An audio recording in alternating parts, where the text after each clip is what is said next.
Hello, good morning. ബാത്തിൽ വന്നിട്ട് രണ്ടാമത്തെ ദിവസമാണ് ഇന്ന്. നമ്മൾ ബ്രേക്ക്ഫാസ്റ്റൊക്കെ കഴിച്ചു. ഇന്ന് നമ്മൾ ഹോട്ടലിൽ നിന്ന് തന്നെയാണ് ബ്രേക്ക്ഫാസ്റ്റ് ബുക്ക് ചെയ്തത്. പുറത്ത് പോകണമെന്ന് വിചാരിച്ചു. ബ്രേക്ക്ഫാസ്റ്റൊക്കെ കഴിഞ്ഞിട്ട് നമ്മൾ ഇവിടുന്ന് കുറച്ച് ദൂരമുള്ള സ്ഥലം സ്റ്റോൺ ഹെഞ്ച് എന്ന് പറഞ്ഞ സ്ഥലത്തേക്ക് പോവുകയാണ്. ഇവിടുന്ന് 1 മണിക്കൂർ ഡ്രൈവ് ഉണ്ട്. അപ്പോൾ ഇന്ന് നമ്മൾ സ്റ്റോൺ ഹെഞ്ചിൽ പോയി അത് കണ്ടിട്ട് തിരിച്ച് റെഡിച്ചിലേക്ക് പോകാനാണ് പ്ലാൻ. അപ്പോൾ ഇന്നത്തെ നമ്മുടെ ചാനലിലെ വീഡിയോസ് എന്ന് പറയുന്നത് സ്റ്റോൺ ഹെഞ്ചിലെ ആയിരിക്കും. Welcome to our channel, our dreams and diaries. ഞങ്ങൾ റൂമിൽ നിന്ന് ചെക്കൗട്ടൊക്കെ ചെയ്ത് ഇങ്ങനെ ഇറങ്ങാൻ നേരത്ത് ഇവിടെ സ്നോ പെയ്യുകയാണ്. ചെറിയ മഴയുള്ളതുകൊണ്ട് സ്നോ അത്രയും ബാധിക്കത്തില്ല. എന്തായാലും ഞങ്ങൾ ഇറങ്ങാൻ നേരത്ത് ഇവിടെ സ്നോയാണ്.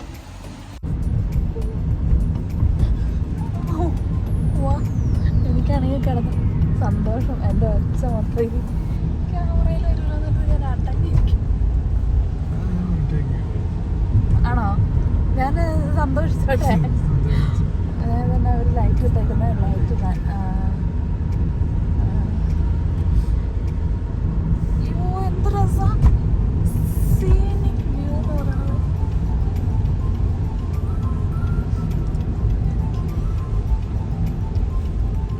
സ്ലോലി പോയ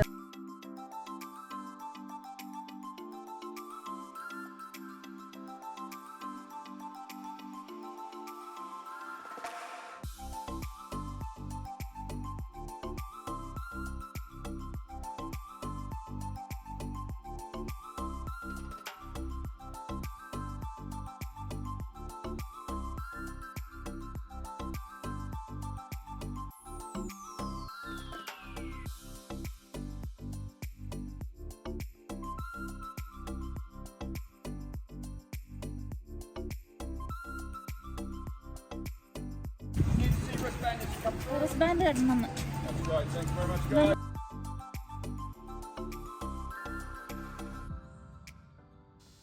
ഞങ്ങൾ പോകുന്ന വഴിക്കുള്ള വീഡിയോസാണ് നിങ്ങൾ എത്ര നേരം കണ്ടുകൊണ്ടിരുന്നത്. നല്ല മഞ്ഞ് വീഴുന്ന സമയമായിരുന്നു, ഭയങ്കര മഞ്ഞായിരുന്നു. നല്ല രസമായിരുന്നു ആ വഴി കാണാൻ വേണ്ടിയിട്ട്. അങ്ങനെ സ്റ്റോൺ ഹെഞ്ചിലെത്തി. അവിടുന്ന് റിസപ്ഷനിൻ്റെ അവിടുന്ന് നമുക്ക് സ്റ്റോൺ ഹെഞ്ച് വരെ ബസ്സിൽ വേണം യാത്ര ചെയ്യാൻ വേണ്ടി. അവരുടെ ബസ്സിലാണ്, ഒരു 5 മിനിറ്റേ ഉള്ളൂ. ആ ബസ്സിൽ യാത്ര ചെയ്താണ് ഞങ്ങളിപ്പോൾ സ്റ്റോൺ ഹെഞ്ചിൻ്റെ മേളിലെത്തുന്നത്. ഇത്തരത്തിലുള്ള ബസ്സിലാണ് നമ്മൾ എത്തുന്നത്. ഇതാണ് ബസ് വരുന്ന സ്ഥലം. ഇവിടുന്ന് നമുക്ക് കാണാവുന്ന ദൂരത്താണ് സ്റ്റോൺ ഹെഞ്ച് ഉള്ളത്.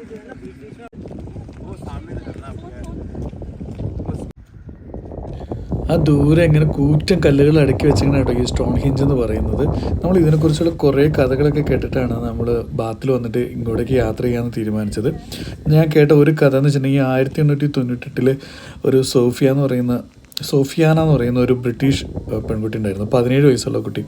അവർക്ക് പൂർവ്വജന്മത്തിലെ കാര്യങ്ങൾ അറിയാമെന്നൊക്കെ പറഞ്ഞുകൊണ്ട് വലിയ പോപ്പുലർ ആയിരുന്നു ആ പെൺകുട്ടി. എന്നിട്ട് അവർ ഇവിടെ വന്നതിന് ശേഷം ഒരു കൂട്ടം ആളുകളെയൊക്കെ കൂട്ടിക്കൊണ്ട് ഇവിടെ വന്നിട്ട് ഇതിൻ്റെ അകത്തേക്ക് കയറിയതിന് ശേഷം അവരെ പിന്നെ കാണാതായി എന്നൊക്കെ പറഞ്ഞൊരു കഥ കേട്ടിട്ടുണ്ട്.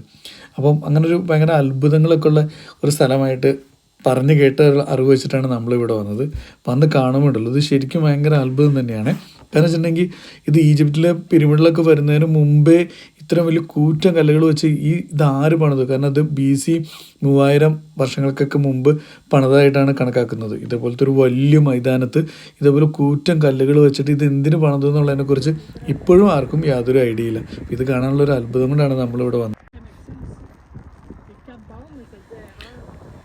ഇങ്ങനെ കാണുമ്പോൾ നമുക്കിതൊരു ചെറിയ കല്ലുകളായിട്ട് അല്ലെങ്കിൽ പൊക്കം കുറഞ്ഞതായിട്ട് തോന്നും. പക്ഷേ ശരിക്കും എനിക്കൊന്നൊരു 3 നിലക്കെട്ടത്തിനൊക്കെ എത്ര പൊക്കം ഉണ്ടാവും. ഇതിൽ ഓരോ കല്ലുകൾക്കും 25 ടണ്ണോളം ഭാരം ഉണ്ടെന്നാണ് പറയുന്നത്. ഇതിൻ്റെ അടുത്ത് ഇത് പൊട്ടിച്ചുണ്ടാൻ പറ്റിയ മലകളൊന്നുമില്ല. ഇതൊരു മൈതാനം പോലെ കിടക്കുന്ന ഒരു സ്ഥലമാണ്.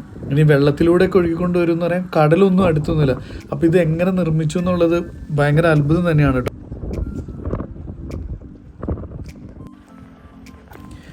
നമുക്കിവിടെ നിൽക്കുമ്പോൾ എന്തോ എനർജിയൊക്കെ ഫീൽ ചെയ്യേ. നമ്മളിവിടെ തണുപ്പും മഴയൊക്കെ ആയതുകൊണ്ട് അവിടെ നിന്ന് പയ്യനെ താഴത്തേക്ക് പോകാൻ തീരുമാനിച്ചു. തിരിച്ചു പോകാനും നമുക്ക് അവിടെ നിന്ന് ബസ് കിട്ടും. ഈ കിടക്കുന്ന ബസ്സുകളിലാണ് നമ്മൾ യാത്ര ചെയ്യുന്നത്. അപ്പോൾ നമ്മൾ ആ ബസ് കിട്ടാൻ വേണ്ടിയിട്ട് അങ്ങോട്ടേക്ക് നടന്നുകൊണ്ടിരിക്കുകയാണ്. ഒരു 5 മിനിറ്റത്തെ ട്രാവലുള്ളൂ. സ്റ്റോൺ ഹെഞ്ചിൻ്റെ റിസപ്ഷൻ്റെ അവിടെ നിന്ന് നമുക്ക് ബസ്സിൽ ഇങ്ങോട്ട് വരികയും ചെയ്യാം, തിരിച്ചു പോവുകയും ചെയ്യാം. ഇവിടെയാണ് പാർക്കിംഗ് ഒക്കെ വരുന്നത്. താഴെയുള്ള പാർക്കിംഗ് ഇവിടെയാണ്. റിസപ്ഷൻ എന്ന് പറഞ്ഞ ഓഫീസെല്ലാം ഇതാണ്. ഇവിടെ റിസപ്ഷൻ ഉണ്ട്. ഇവിടെ നമുക്ക് ടിക്കറ്റൊക്കെ ബുക്ക് ചെയ്യാം. ടിക്കറ്റ് ഇവിടെ വന്ന് എടുക്കാം. നേരത്തെ ബുക്ക് ചെയ്താണെങ്കിൽ അത് കാണിച്ചിട്ട് ടിക്കറ്റായിട്ട് കൺവേർട്ട് ചെയ്യുകയും ചെയ്യാം. ഈ സ്റ്റോൺ ഹെഞ്ചിൻ്റെ അവിടെ ഓരോ സീസണിൽ സൂര്യനും ചന്ദ്രനൊക്കെ വരുന്നതിൻ്റെ ടൈമിംഗ് ഒക്കെ ഈ ഓരോ കല്ലിൻ്റെ ഇടയിലൂടെ കണക്കാക്കി അന്നത്തെ കലണ്ടറായിട്ടും അതേപോലെ തന്നെ സമയം തിരിച്ചറിയാനൊക്കെ വേണ്ടിയിട്ടും ഈ സ്റ്റോൺ ഹെഞ്ച് യൂസ് ചെയ്തൊക്കെ ആയിട്ട് പറയപ്പെടുന്നുണ്ട് കേട്ടോ.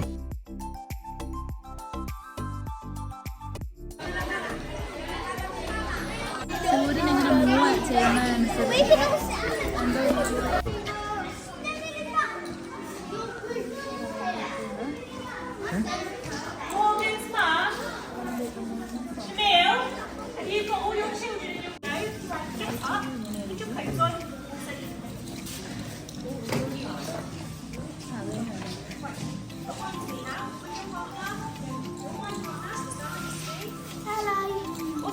ഹലോ, റിസപ്ഷൻ്റെ അവിടെ എക്സിബിഷൻ എന്ന് പറയേണ്ട ഒരു ഹാളുണ്ട്. അതിൻ്റെ അകത്ത് ഇതിൻ്റെ പല ടൈപ്പിലുള്ള ഫോട്ടോസ്, പല കാലങ്ങളിലുള്ള ഫോട്ടോസ്, വീഡിയോസൊക്കെ വച്ചിട്ടുണ്ട്. ശരിക്കും ഇതിൻ്റെ അകത്ത് കയറി കഴിയുമ്പോൾ നമ്മൾ മേളിൽ കണ്ട അത്ഭുതം എന്താണെന്നുള്ളതിനെ കുറിച്ചുള്ള ഒരു ഭയങ്കര ക്ലിയർ പിക്ചർ നമുക്ക് കിട്ടും. അവിടെ നിന്ന് ഖനനം ചെയ്തപ്പോൾ കിട്ടിയ കാര്യങ്ങൾ, അതിൻ്റെ ഓരോ സമയത്തുണ്ടായിരുന്ന രൂപങ്ങൾ, ഇപ്പം നമ്മൾ കാണുന്നത് നശിച്ചു പോയതിൻ്റെ ഒരു ചെറിയ ഭാഗം മാത്രമാണ്. അപ്പോൾ അതിൻ്റെ രൂപങ്ങളും അതിൻ്റെ മുഴുവനായിട്ടുള്ള രൂപങ്ങളൊക്കെ ഇവിടെ ഡിസ്പ്ലേക്ക് വെച്ചിട്ടുണ്ട്. ഇതിൻ്റെ അകത്ത് കയറി കഴിഞ്ഞ് കഴിയുമ്പോൾ നമ്മൾ മേളിൽ പോയി കണ്ടത് ശരിക്കും നിർമ്മിച്ചത് മനുഷ്യരാണോ അതോ ഏലിയൻസ് ആണോ എന്നൊക്കെ ഡൗട്ട് തോന്നിപ്പോകും. കാരണം അത്രയ്ക്ക് അറിവുകൾ നമുക്ക് ഈ എക്സിബിഷൻ സെൻറ്ററിൻ്റെ അകത്തേക്ക് കയറി കഴിഞ്ഞിട്ടുണ്ടെങ്കിൽ കിട്ടും.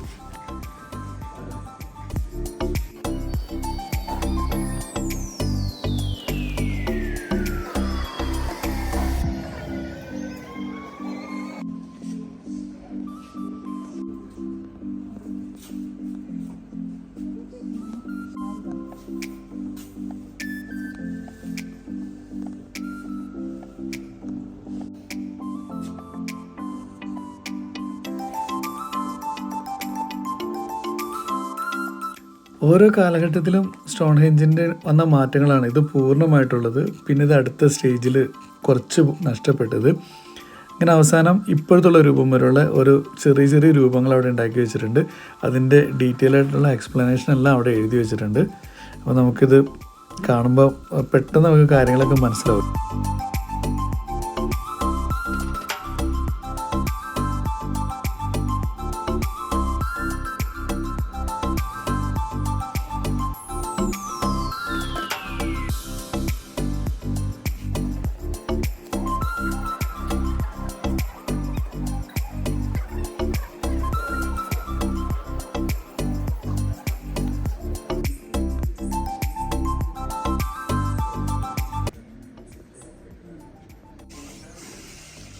ഇതിവിടെ വന്നിട്ടുള്ള പല പ്രൊഫൈലുള്ള ആളുകൾ ഇതിനെക്കുറിച്ച് പറഞ്ഞ കമൻറ്റുകളാട്ടോ എഴുതി വെച്ചിരിക്കുന്നത്. ഓരോരുത്തരുടെ വേഡിങ്സ് ഭയങ്കര രസമാണത് വായിക്കാനായിട്ട്. എല്ലാവരുടെയിലും ഉണ്ട് ഈ അത്ഭുതം, ജിജ്ഞാസ, അങ്ങനെയുള്ള എല്ലാ കാര്യങ്ങളും അടങ്ങിയ കുറേ ആളുകളുടെ വാക്കുകൾ ഇവിടെ ഇങ്ങനെ എഴുതി വെച്ചിട്ടുണ്ട്.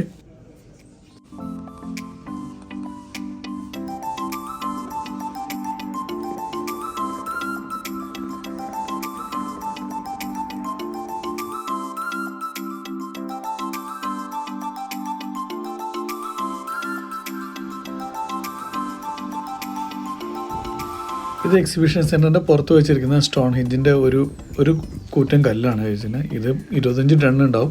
ഇത് വലിക്കാൻ വേണ്ടി ചലഞ്ചിനൊക്കെ വേണ്ടിയിട്ട് അവിടെ ബോർഡൊക്കെ വെച്ചിട്ടുണ്ട്. ഇത് അന്നത്തെ കാലത്തെ ആളുകൾ യൂസ് ചെയ്തുകൊണ്ടിരുന്ന വീടുകളെന്ന് പറഞ്ഞവർ നിർമ്മിച്ച് വെച്ചിരിക്കുന്നതാണ്. അവിടെ കുറച്ച് മോഡൽസ് ഉണ്ടാക്കി വെച്ചിരിക്കുന്നതാണ്. മണ്ണും വിറകൊക്കെ വെച്ചിട്ടാണ് അവർ ഉണ്ടാക്കിയിരിക്കുന്നത്. ആ വീടിൻ്റെ കുറേ മോഡൽസുകൾ അവിടെ ഉണ്ടാക്കി വെച്ചിട്ടുണ്ട്.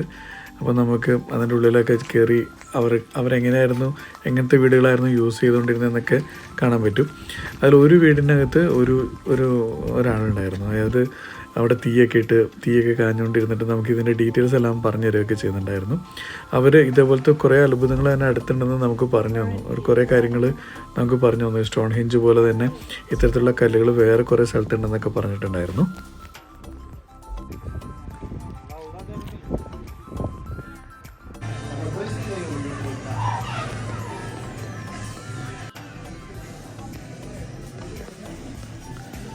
ഇത് അവിടെയുള്ളൊരു സുവനീർ ഷോപ്പാണ്. നമ്മളൊരു സുവനീർ മേടിക്കാൻ വേണ്ടിയിട്ട് കയറിയതാണ്. ഈ കട ഭയങ്കര രസമാണ്. ഈ ഷോപ്പ് എന്ന് പറഞ്ഞിട്ടുണ്ടെങ്കിൽ ഫുള്ള് ഈ സ്റ്റോൺ ഹെഞ്ചിനെ എന്താ പറയുക, സ്റ്റോൺ ഹെഞ്ചിൻ്റെ ബ്രാൻഡ് ചെയ്തുകൊണ്ടുള്ളതാണ്. അവിടുത്തെ ടീഷർട്ടുകൾ, അവിടുത്തെ മഗ്ഗുകൾ, അതിൻ്റെ അകത്ത് സ്റ്റോൺ ഹെഞ്ച് പോലെ തോന്നിപ്പിക്കുന്ന കല്ലുകളൊക്കെ വെച്ചിട്ടുണ്ട്. അടിപൊളി ഷോപ്പായിരുന്നു. നമ്മളൊരു സുനീറൊക്കെ മേടിച്ചിട്ട് നമ്മൾ അവിടെ നിന്ന് പോന്നു. Welcome to കഫേയിലേക്ക്.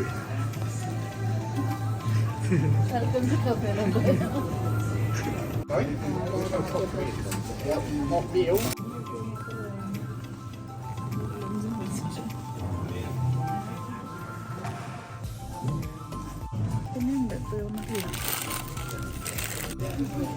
പിന്നെ എവിടെ വന്നിരിക്കാവോ?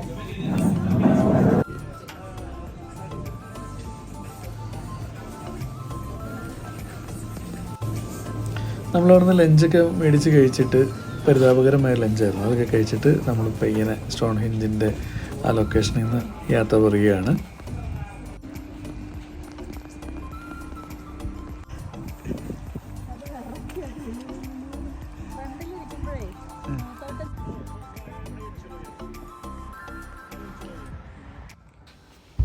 സ്റ്റോൺ ഹെഞ്ച് പോലെ തന്നെ നിഗൂഢതകളുള്ള കുറേ കല്ലുകളുള്ള വേറൊരു സ്ഥലം അതിന് തൊട്ടടുത്തുണ്ട്.